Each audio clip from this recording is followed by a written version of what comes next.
예, 거리에는 여전히 마스크를 쓴 분들이 많습니다만 이제 사회적 거리두기 해제 이후 우리 일상이 좀 많이 변했죠. 지난 2년여의 방역 상황을 좀 짚어보고 개선책은 무엇일지 또 준비를 해야 할 시점인 것 같습니다. 그래서 오늘 이 시간에는 코로나19 거점 병원으로 방역 최일선에 있었던 공공의료기관의 목소리를 듣겠습니다.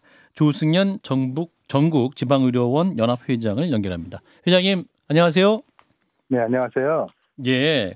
자, 인천광역시 의료원 원장으로 계시네요. 그럼 요즘도 코로나 환자가 병원에 많이 있나요? 오미크론이 한참 많이 발생해서 걱정을 했었는데 요즘에는 많이 좀 줄어드는 추세입니다. 병상 가동률도 10% 미만으로 내려왔어요. 그렇군요. 이제 공공의료기관 하면 어떤 병원을 말합니까? 주로 보건소 많이 생각하실 거고 국립대 병원도 있을 텐데. 네, 맞습니다. 공공의료기관은 이제 정부나 지자체 또는 비영리 이제 민간단체도 뭐 예를 들어 적십자사 같은데 그런 데서 세운 병원을 말하는데요. 우리나라에는 공공의료기관이 병원으로 치면은 60개도 되질 않아요. 국립대 병원 다 포함해도. 예. 주로 어떤 분들이 이용하십니까? 예를 들어 국립대학교 병원은 일반인들이 많이 이용을 하잖아요. 현실적으로. 근데 지방에 있는 지방의료원들이나 적시자 병원들은 시골 같으면 그 동네에서 이제 주민들이 다 이용하지만 도시 같으면은 취약계층들이 좀 많이 이용들 하시고요. 그리고 또 공공병원을 선호하는 분들이 또 많이 이용하는 편입니다. 이게 지금 공공병원 비율 아까 60개 말씀하시고 비율로도 5% 정도라고 하는데 대충 어느 정도 규모라고 저희가 좀 알 수 있는 숫자로 말씀을 해주신다면. 일반 종합병원 수준이라고 볼 수는 없는 거고. 그러니까 종합병원 수준도 있지만 어느 정도 규모인지. 이 종합병원이라고 하는 거는 사실은 이제 어느 정도 병상 규모를 갖추면은 다 지정이 되는 거기 때문에. 그렇군요. 예, 대부분 공공병원들도 종합병원 수준을 갖추고는 있습니다만은 규모가 굉장히 작아요. 숫자로 보면 전체 병원의 5.7% 정도 되는 걸로 좀 나와 있고요. 병상수, 그러니까 입원 환자를 수용할 수 있는 병상수를 보면은 전체 10% 정도 됩니다. 이게 외국에 비해서도 굉장히 작은 거죠? 굉장히 적죠. OECD 평균은 70%가 넘거든요. 근데 우리나라는 5%대니까 뭐 형편없이 적은 거고, 우리나라랑 아주 비슷한 나라가 미국하고 일본, 대만 정도인데 거기도 한 4분의 1 정도는 공공병원이에요. 근데 우리나라는 20분의 1이니까 굉장히 적은 거죠. 문제는 적은 정도가 아니라 규모가 또 작다는 문제가 있습니다. 그러니까 외국은 공공병원들이 규모가 상당히 커서 대학병원 수준들인데 우리나라는 300병상 넘는 지방의료원이 한 6, 7군데밖에 되질 않아요. 나머지 거의 30군데 정도는 그 정도도 안 되기 때문에 사실은 제대로 병원 구실을 못한다고 볼 수 있습니다. 그렇군요. 그러면 굉장히 이번 코로나 시기를 겪으면서도 이제 주로 공공병원들이 역할을 많이 감당을 했는데 이 부족한 인력과 시설 때문에 현장에 계신 의료인력들은 많이 어려움을 겪으셨겠습니다. 네, 물론입니다. 의료인들도 어려움을 겪었고 또 하나는 결국은 감염병에서 가장 중요한 거는 사망률을 낮추는 거거든요. 그러려면 병원이 중환자를 볼 수 있는 능력이 돼야 되는데 규모가 작은 병원은 그게 굉장히 힘들어요. 그게 사실상 그래서 사망률이 많이 더 낮출 수 있었는데 그 부분을 제대로 대응 못한데도 공공병원 규모가 작고 수가 적은 게 큰 문제였다고 생각합니다. 그럼 중증화가 되면은 이제 공공의료기관에서 일반 병원으로 이송을 하거나 그랬어야 했나요? 그러니까 주로 대학병원 쪽으로 많이 갔고요. 중환자를 볼 수 있는 병원들로 보냈고 주로 이제 경증, 그러니까 중등증 이하 환자들을 많이 봤죠.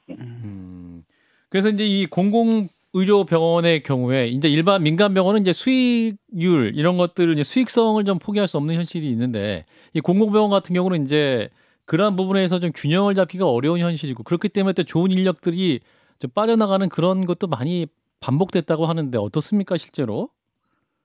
그거를 뭐 민간과 공공이라고 구별하기는 어렵지만 민간 병원은 기본적으로 수익을 올려야 유지가 되는 구조잖아요. 그렇죠. 근데 공공병원은 어느 정도 적자는 당연히 감수를 해주기 때문에 정부가 지원을 해주는 거거든요. 근데 그것이 충분하지 않게 되면 어떤 일이 벌어지는 거 아니에요. 공공병원도 수익을 올리려는 이런 욕구에 많이 매몰되게 되죠. 심지어는 국립대학교 병원들조차도 사실은 매출을 올리지 않으면 병원 자체가 운영이 제대로 되지 않는 이런 상황입니다. 그러니까 심각한 문제예요. 그렇군요. 수익성과 또 실제로 어떤 공공성 두 가지의 균형을 맞추는 문제가 좀 어렵다라는 말씀을 주시는 건데 이번 이제 코로나 이게 2년여를 지나면서 이런 말씀하셨던 것 같아요. 공무원을 쥐어짜는 방역에 의존을 해서 이 겨우 버틴 거고 확진자가 줄어드는 행운이라는 표현이 있었습니다. 어떤 점에서의 행운일까요? 결국 이제 코로나를 겪으면서 두 가지 축이잖아요. 방역이라는 게 하나가 있고 의료라는 게 있습니다. 방역은 환자가 발생하지 않도록 노력하는 거고요. 그래서 발생하게 되면 얼른 찾아서 격리하는 거죠. 초기 대응 방침이 그거였죠. 우리 코로나에. 그렇죠. 그런데 환자가 막상 돼버리면 이분들을 치료를 해야 되는 게 의료인데 우리나라는 공공의료기관이 너무 적다 보니까 방역에 굉장히 치중을 한 거예요. 근데 방역은 사실은 공무원들의 몫이거든요. 1차적으로는. 그렇기 때문에 공무원들이 그 방역에 대해서 굉장히 시달렸죠. 그래서 쥐어짰다는 표현이 그래서 그런 건데 사실 우리나라가 K방역에 성공한 거는 의료는 형편은 없었지만 방역에서 성공을 했다는 그런 표현으로 받아들여도 될 정도입니다. 그러니까 만일 K방역이 성공하지 않았다면 아마 엄청난 사건이 벌어졌을 거예요. 이를테면 어떤 사건일까요? 그래서 사망자가 정말 감당이 안 될 정도로 늘어나서 의료 붕괴가 생기겠죠. 왜냐하면 환자가 많이 델타 바이러스 이전에는 치명률도 높았잖아요. 그렇죠.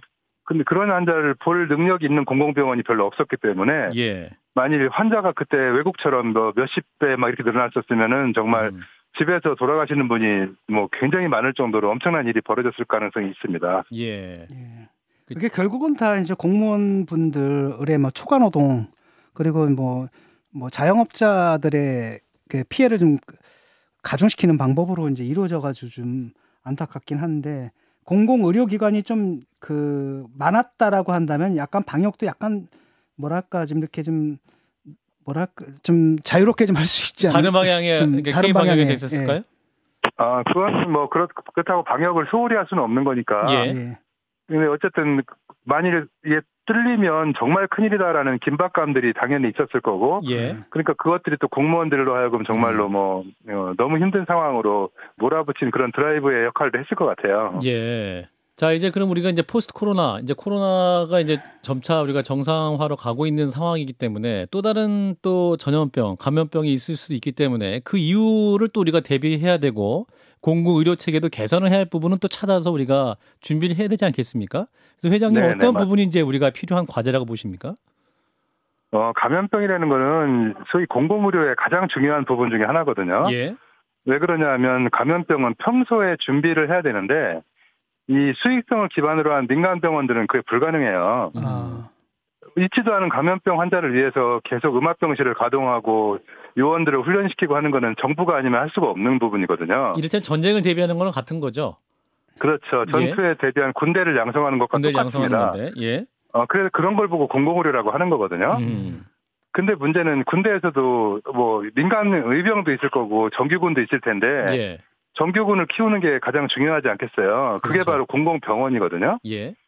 즉 공공의료를 강화시키는 측면에서 가장 중요한 필수적인 공공병원을 수를 늘리고 강화를 시키는 것이 이 감염병 대응에 있어서 가장 기본적인 거라고 할 수 있는 거죠. 그러니까 다음 감염병을 만일 예상을 한다면 그 부분에 집중을 하는 게 가장 기본 중에 기본이라고 할 수 있을 것 같습니다. 원장님, 근데 이제 저희가 이제 잘 모르는 상태에서 보면 예를 들어서 홍준표 당시 경남도지사가 진주의료원이 수익이 안 난다, 이거 없애야 된다라고 하니까 도 구성원들이 그거 좋다 하고 해서 그냥 없애버렸던 저희가 좀 전례를 갖고 있지 않습니까? 그러고 나서 김경수 지사가 다시 서부 지역에 공공의료원이 필요하다라는 것에 대해서 이 도민들과 이 논의를 통해서 다시 만들 계획을 세우고 이제 지금은 어떻게 되는지 잘 모르겠습니다만 이거 자체가 왜 지금 국민들로부터 이 공공의료 시설을 확충하는 것이 잘 지지를 못 받고 심지어 정치인들도 여기 휘말려 들어서 없애자는 이야기를 하고 있는 걸까요? 병원 자체로만 보면 그렇지만 결국은 큰 경제 사조로 보면 신자유주의 아니겠어요? 결국은 쉽게 말하면 같은 예산을 투입하거나 정부가 공을 들이는 것도 민간을 중심으로 가면 훨씬 효율적이다라는 이론이 지금 아직도 팽배해 있는 것 같아요. 이런 것이 막상 그 감염병 사태에서는 그게 아니라는 게 여실히 드러났거든요. 실제로는 이 공공의료가 약하고 공공병원이 취약하면은 정말 엄청난 재난이 올 수가 있다는 걸 보여줬고, 사실은 이게 이제 모두에도 얘기했지만 공무원들의 어떤 피를 쥐어짠 노력 때문에 이게 위기를 넘긴 거에 불과한 거지. 예. 실제로 영국이나 뭐 중국, 옛날 초기 중국이나 뭐 이런 나라들처럼 미국 같이 예. 엄청난 환자가 발생했다면 정말 국가가 흔들리는 정도 사건이 됐을 거라고 생각합니다. 예. 그래서 이번에 우연히 넘어갔다고 해서 그 예. 부분을 방치하면 안 되고, 더구나 공공병원을 키우는 게 아니라 없애거나 이런 이상한 생각은 하면 안 되겠죠. 원장님 계신 곳이 지금은- 이제 인천광역시 의료원 아니겠습니까? 지난 네네. 2년 동안 이제 어떤 정부도 지원한다고 했겠습니다만, 그럼에도 불구하고 이건 정말 문제다. 또 의료원 상황을 보시면서 정말 안타까웠던 것은 어떤 부분이었을까요? 제가 제일 안타까워하는 거는 예. 그 유행이 벌써 4차, 5차가 오면서 중간에 2, 3개월씩 휴직기가 있었거든요. 예. 그때 사실은 지방의료원들 같은 공공병원들을 중환자를 볼 수 있도록 인력을 배치하고 시설을 보강했어야 맞아요. 아하. 근데 그때마다 정부는 역시 이번에가 마지막이겠지 하면서 사실 준비를 안 한 거예요. 그러다가 사실은 계속 같은 일이 4번, 5번이 반복돼서 지금 우연히 넘어가기는 하는 것 같지만은 이제 심각한 사건이 벌어질 뻔했던 겁니다. 저는 그 부분이 제일 안타까운 것 같습니다. 예, 지방의료원들의 어떤 인력 확충과 시설 확충 이런 부분들, 그리고 이제 메르스 사태 때 정부가 중앙 감염병원을 만들기로 했었는데 이게 안 지켜졌지 않습니까? 그러면 이게 코로나 겪은 이후에 이 중앙 감염병원 만들어지나요? 움직임이 있습니까? 정부가 하려는 걸 못하고 계속 차일피일 미루는 중에 우리 삼성 공익재단에서 5천억을 기부했어요. 예. 이건희 회장이 돌아가면서. 그래서 그 부분 가지고 이제 어쩔 수 없이 할 수밖에 없는 상황이 돼서 지금 이제 가족수가 붙긴 했는데 여기에 써달라 해서. 답답하죠. 네네. 답답한 일이죠. 뭐가 제일 답답하세요? 그 의지는 별로 안 보이는데 이게 좀 어떻게든 해야겠고 해서 좀 지지부진한 그런 상황입니까? 그렇죠. 뭐 그렇다고 보기는 어렵지만 하여튼간 일단 돈이 들어왔으니 이제 안 할 명분은 없어진 거고. 예. 알겠습니다. 그래서 그것들을 잘 짓고 잘 운영하는 게 앞으로 중요한 과제인데. 예. 이거 뭐 벌써부터 잡음이 들리기 시작해서 큰일 났어요. 그 중앙 감염병원은 그럼 어떤 역할을 할 수 있는 병원인가요? 중앙 감염병원은 예. 일단은 그 감염병에 있어서는 가장 최고에 있는 병원이라고 보면 되죠. 예를 들면 서울대학교 병원이라고 그래서 감염병에서 최고의 병원이라고 보기는 어렵거든요. 예. 거기에 걸맞은 인력과 평상시 준비나 이런 것이 필요하고, 또 하나 가장 중요한 게 감염병 사태가 됐을 때 보건의료기관들을 전체적으로 통솔할 수 있는 이런 행정적 권한까지 필요한 거예요. 정책과. 그러니까 이거는 한 일개 대학이나 이런 데서 할 게 아니라 국가가 나서서 국립병원에서 해야 되는 게 맞는 거죠. 그런 의미의 역할을 하는 것이 바로 국가 중앙감염병 병원입니다. 말씀하신 거 들어보니까 국가에서 해야 할 일을 안 하니까 민간에서 하는데, 민간에서 돈을 내니까 국가에서 어쩔 수 없이 해야 되는 상황이라는 말씀이. 아까 원장님께서 그 잡음이 있다고 하셨는데 무슨 잡음인가요? 이거는 뭐 정부의 입장은 아닌데요. 예. 지금 그걸 지어놓고도 또 뭐 서울대학교 병원에 위탁을 해야 되네, 뭐 이런 얘기들이 나오기 시작했어요. 이제 중앙감염병원과 이제 일반 병원과 종합병원과 이제 위탁해서 환자 진료를 효율적으로 해야 되는데 누구랑 할 것인가? 어떻게 하는 게 맞다고 보십니까? 지금 국립중앙의료원이라는 국가 중앙병원이 있잖아요. 예. 거기는 병원 기능과 정책 기능을 같이 하기 위해서 만들어진 병원이에요.